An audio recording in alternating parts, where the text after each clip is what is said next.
la doctora Alejandra Valecillos Luján, que es jefe de Servicio de Inmunología del Hospital Universitario de Maracaibo y presidente de la Sociedad Venezolana de Alergia y Asma e Inmunología. Buenos días, se está estrenando con ese cargo, doctora. Bueno, relativamente, comencé el periodo de 2 años el año pasado en octubre. Entonces, pero digamos que me estoy estrenando desde el primer congreso que conjunto con la junta directiva pues estamos organizando y afortunadamente este año es nuestra ciudad. Muy bien, así que ese es el Congreso Venezolano de Alergia, Asma e Inmunología 2026. Doctora, en nuestra última conversación hablamos sobre vacunas, sobre la importancia de la vacuna para los niños, porque tu especialidad es pediatría e inmunología, Sí, ¿correcto? correcto. La primera fue pediatría y luego estudié inmunología. Sí, hay una disponibilidad real en el sistema público venezolano para estas vacunas importantes para los niños hasta los 11 años. Bueno, sí, el sistema de salud siempre se ha caracterizado por cumplir con las vacunas o las inmunizaciones que corresponden al plan ampliado de inmunizaciones. Allí se contemplan, bueno, varias vacunas antes del año y algunas después del año. Sin embargo, todavía quedan algunas por fuera, es decir, que el paciente no las puede encontrar en un centro de vacunación de forma gratuita Aún. aún, pero podríamos decir que en el país contamos con todas las vacunas. Entonces, precisamente uno de los temas que nos involucra en esta conversación que tenemos es las consecuencias para el niño en cuanto a la nutrición de la madre y que pueda ese niño tener un problema inmunológico. Sí, ¿Es verdad que una madre puede, su alimentación, claro, tiene este, esta personaje, esta persona que altera todo su sistema porque está gestando, puede cambiar eso la salud del niño o convertirlo en un alérgico a? sí, por supuesto. Ahorita se está hablando cada vez más de la consulta pediátrica prenatal, Ujú. que es sumamente importante porque allí pueden ver los factores de riesgo, como por ejemplo los antecedentes familiares, bien sea por parte de la mamá o por parte del papá, de alguna alergia, o sea, respiratorias, alimentarias, de piel, etcétera. Porque preguntan ustedes, ¿tienes algún familiar asmático siempre cuando se va a consulta por rinitis? Correcto, porque a mayor, digamos, si la mamá tiene alguna alergia, el niño tiene el 50% de posibilidad de desarrollarla. Si es el papá, Ujú. pues eso aumenta hasta un 75, Ah, 80%. cierto. Sí, sin embargo, a mí me gusta o me encanta hablar de la predisposición genética y de la epigenética, porque la epigenética son todos esos aspectos que sí podemos controlar. La genética no, nos tocó nuestra mamá o el papá, eso, pero la epigenética sí son todas esas modificaciones que podrían apagar ese switch, bien sea para que el niño desarrolle alguna alergia más tardíamente o que lo haga leve o que incluso no lo desarrolle. Y con respecto a eso, como usted me preguntaba al principio, tiene que ver sí desde la etapa preconcepcional. Las mamás pues deben consumir en una dieta saludable porque realmente eso es lo que realmente va a nutrir a su producto, a su bebé.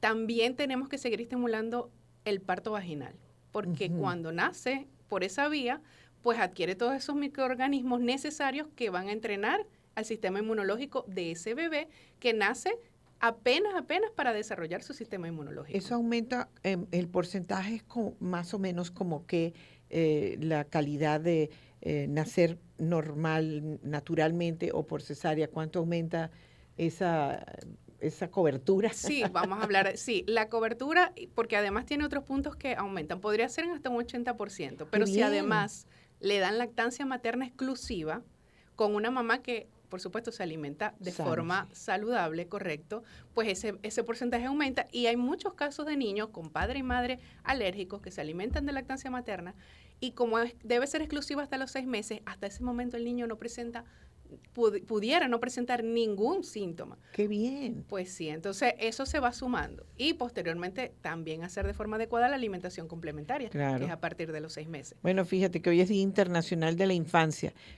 ¿Tú te alimentaste del pecho de tu madre o de una nana? Bueno, hasta 6 meses. Bueno, he visto niños hasta de 3 años y dicen que están súper saludables cuando son Sí, es que amamantados. la exclusiva es hasta los 6 meses. Luego la lactancia materna debe continuar, pero ya con alimentación complementaria. Lo ideal sería introducir lo más tarde posible algún derivado lácteo. O sea, de leche, porque también es cierto que para evitar alergias alimentarias, los lactantes antes de los 12 meses deben consumir todo tipo de alimentos. Todo tipo de alimentos. Correcto. Ahora, fíjate cómo todo se conoce, tenemos más información. Por ejemplo, eso de tomar agua, que el bebé tome agua. Muchos médicos no están de acuerdo que tome agua hasta el año. ¿Qué hay de cierto en eso? Es que el asunto es que la lactancia materna tiene la cantidad de agua correcto, tiene todo, los nutrientes, tiene también el aporte inmunológico, les dan inmunoglobulina A, que los defiende de infecciones respiratorias y gastrointestinales, les transmite también algunas células de la mamá que le permite defenderse mucho más eficientemente contra bacterias o virus que se esté encontrando, y además de eso, durante el embarazo la mamá también le pudo transmitir esa inmunoglobulina G, que es la que lo va a defender contra los microorganismos que la mamá ya estuvo en contacto.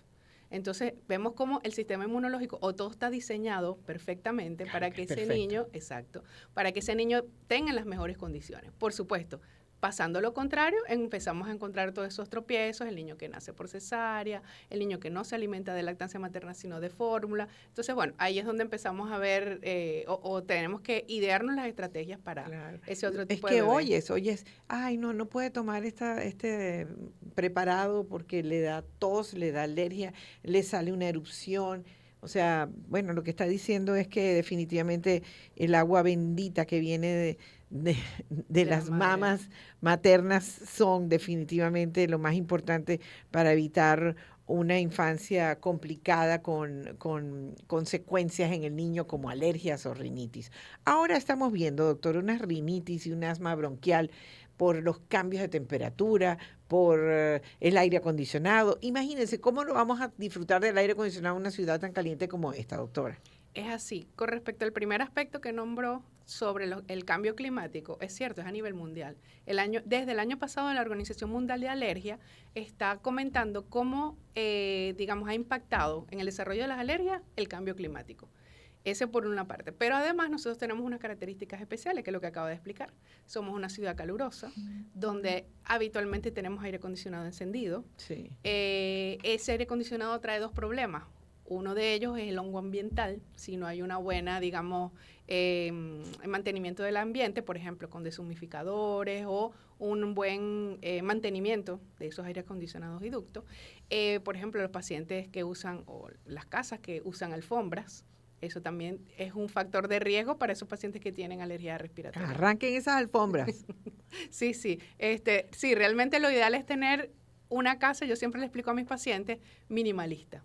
Sí. Eso es lo ideal. Menos corotos que limpiar. Sí. Menos polvo. Y menos polvo que se va a depositar. Y menos depositar. mascotas dentro del ambiente familiar.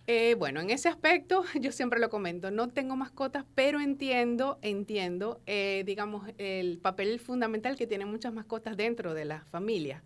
Entonces, bueno, digamos que para no ser extremo, muchas veces no es necesario sacarlo, pero sí hacer algunas modificaciones dentro del hogar, como por ejemplo que duerman con los pacientes que son alérgicos, que no duerman con los exacto, dentro de los cuartos. Eso hay que modificarlo. Y bueno, a veces el paciente no quiere ir a la consulta de alergología porque teme o intuye que la mascota es el problema. Y a veces, luego de hacer las pruebas de alergia pertinentes, pues nos hemos encontrado, o yo por lo menos me he encontrado, que no, que la mascota no tiene nada que ver. ¿Cómo tengo que ir a una consulta? Porque no sé, doctora, ¿es un virus o es una alergia? Buenísima la pregunta. Los pacientes que alegan enfermarse todos los meses con secreción nasal, prurito, que es que le pica la nariz, estornudo y obstrucción, generalmente eso es rinitis alérgica. Y los pacientes lo confunden con un resfriado o una gripe. Y se automedican y así van toda su vida. Van toda su vida y asumiendo que se enferman mensual. Los resfriados o las gripes generalmente van acompañados además de síntomas sistémicos. La persona tiene malestar general, le duelen un poco los músculos y tal, y es autolimitado. Hasta fiebre. Sí, exacto, puede haber hasta fiebre y es autolimitado. Eso generalmente, esas infecciones respiratorias altas leves pueden durar 2, 3 días, máximo 5. Pero la rinitis vuelve. O sea, en una semana tiene 2, 3 días síntomas, la semana siguiente otra vez, y bueno, y así pasan los meses y el paciente se siente enfermo todo el tiempo. Ahora, doctora, ya que su especialidad es la pediatría, en este caso, hay muchos gotas nasales, aspersores, que incluso tienen trastornos en el cuerpo, como muchos dicen que sienten taquicardia, que sienten que se les acelera el corazón. Inmediatamente una madre puede reconocer esto o el niño puede reconocer esto para saber si le cae bien el tratamiento.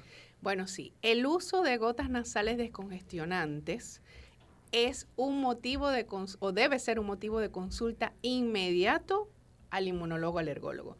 Porque así como está diciendo que tiene efectos adversos sistémicos, el paciente le da taquicardia, el paciente incluso puede tener hasta temblor dependiendo de la sensibilidad que tenga, porque además ese no es el tratamiento de la rinitis alérgica, sino ese se lo automedica, esos son fármacos que se consiguen de venta libre. Y por el contrario, lo que necesitamos es medidas ambientales, tratamiento nasal, pero antiinflamatorio, no descongestionante. Entonces sí, realmente y una vez que se comienzan a usar las gotas nasales, el paciente genera tolerancia, que se refiere, se lo aplica una vez, tiene descongestionada la nariz por 12 horas. ¡Qué maravilla! Pero el segundo o tercer día solo le dura 10 horas. Al siguiente día solamente le dura 6, hasta que muchos en mi consulta han llegado a decirme, doctora, necesito utilizarlo horario, o sea, cada hora necesito las gotas nasales. Sí. Entonces, eso es lo que hay que evitar, Ese acudiendo a buscar ayuda al especialista. Ese es un caso muy seguido. Pero doctora, como profesora y jefa de la Cátedra de Farmacología de la Escuela de Medicina de Luz y presidente de la Sociedad Venezolana de Alergia, hay un evento bien importante este año, ¿no? Un merecido homenaje a la doctora Ciey Castillo y celebrando una jornada de bioanálisis y biólogos. ¿Cuándo va a ser este evento? Esto es pronto. Sí, gracias por hacer esa acotación. Bueno, del 11 al 13 de junio, en el Hotel Christoph de la ciudad de Maracaibo, tendremos el 34º Congreso Nacional de la Sociedad Venezolana de Alergia, Asma e Inmunología. Y la 14ª jornada de biólogos y bioanalistas especialistas en inmunología. Quiero extender la invitación porque evidentemente esto es un congreso de inmunología y alergia, pero el resto de las especialidades siempre tienen algo que aprender allí. Sí. Por ejemplo, hablamos de tópicos de piel, hablamos de tópicos de enfermedades autoinmunes reumatológicas, hablamos de asma, hablamos de rinitis. Entonces, vemos como que no solamente la información es para nosotros como especialistas, para estar actualizados, sino que se extiende al gremio y, por supuesto, a los estudiantes de pregrado, que en ese momento justo que están como esponja, es el momento ideal para que escuchen de todas las... Sí. Y bueno, y seremos la ciudad sede. Entonces, hacía 13 años que el Congreso Nacional no se desarrollaba en la ciudad y por eso estamos muy contentos. Bueno, doblete, en menos de 6 meses nosotros hemos sido capital científica de Venezuela. Qué maravilla que puedan ustedes hacer este evento tan importante, sobre todo porque tenemos mucha información ahora, nos llega mucho más rápido. La confusión precisamente entre, y que todos han dicho, todo es que lamentablemente todo termina siendo inflamación. ¿Cómo poder saber entonces en cuanto a la alergia, al asma, a la rinitis, en una ciudad como Maracaibo, cómo saber si es aquí la ciudad con más efectos de estos que en otra parte de Venezuela? ¿Hay alguna cifra? Buenísimo eso. Tenemos tiempo sin estadísticas, sin embargo, uno de los objetivos de este periodo durante mi presidencia es hacer un estudio multicéntrico.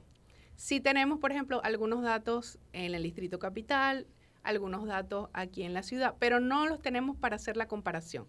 Pero ese es un punto importante, pues, que esperamos desarrollar en el transcurso de... Bueno, ya saben, los estudiantes tienen ahí un tema para la tesis. Sí, y quería agregar algo que no lo nombré.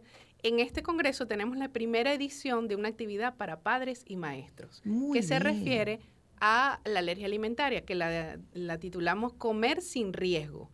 Allí, el sábado a las 12, los pacientes o las personas interesadas pueden escribir o unirse a nuestra red @SBAI, SBAAI, que son las iniciales de la sociedad, para tener mayor información. Pero bueno, básicamente es para que los expertos hablen sobre la alergia alimentaria. Vamos a tener 2 médicos inmunólogos, lo voy a moderar yo. Ay, qué bien. Y va a haber una psicóloga, porque también es muy importante el impacto de la alergia alimentaria. Sí. Cuando ese niño va a una fiesta, él no puede comer esto en el colegio. Entonces, es como para dar información y herramientas, porque cada vez es mayor el número de niños que tienen alergia alimentaria. Eso es una realidad. Qué lamentable. Bueno, pero creo que con esta información y con que para eso sería buenísimo que se descarguen estas informaciones en los colegios o en los grupos familiares, en tu grupo de condominio.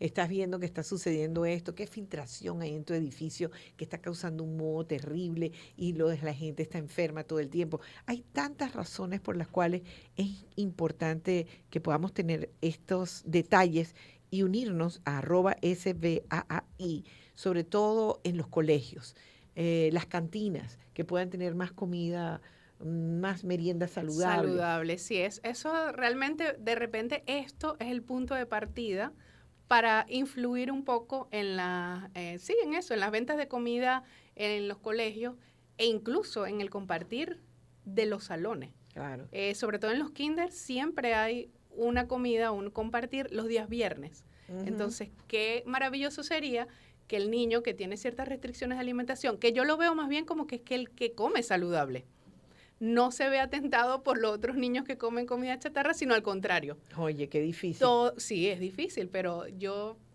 Bueno, sé que con educación no es imposible. Pero sí, unas loncheras más saludables y eso va para todos, porque seguramente hasta toda la familia puede involucrarse y no sentirse tampoco tan mal, ¿no? De que todos estamos comiendo algo que nos gusta y de pronto el bebé tiene que comer algo diferente, entonces vamos todos a compartir esa responsabilidad de una buena alimentación y el bienestar de todos. Doctora Alejandra Valecillos Luján, presidenta de la Sociedad Venezolana de Alergia, Asma e Inmunología, hace su invitación para este evento esta semana entrante. Bueno, entonces los invito, no se olviden, del 11 al 13 de junio, empezando el Mundial, por cierto, pero bueno, igual podemos hacer todo. En el Hotel Christoph estaremos entonces en nuestro 34º Congreso Nacional y 14ª Jornadas de Biólogos y Bioanalistas. Invitados todos los médicos de cualquier especialidad, porque seguro va a haber temas de interés para ellos, asimismo como los estudiantes de pregrado que están en formación y tienen que captar pues la mayor cantidad de información. Y para los padres y maestros, esa actividad del jueves a las 12 del mediodía, que la estamos circulando, como usted dijo, por los grupos de WhatsApp, de los colegios, de los papás, etcétera. Y síganlo como @SV de Venezuela, I de Italia. Señoras y señores, la doctora Alejandra Valecillos Luján estuvo aquí ofreciéndonos esta información tan importante de bienestar en Éxitos 89.7. Gracias, doctora. Gracias, Goya, muy amable.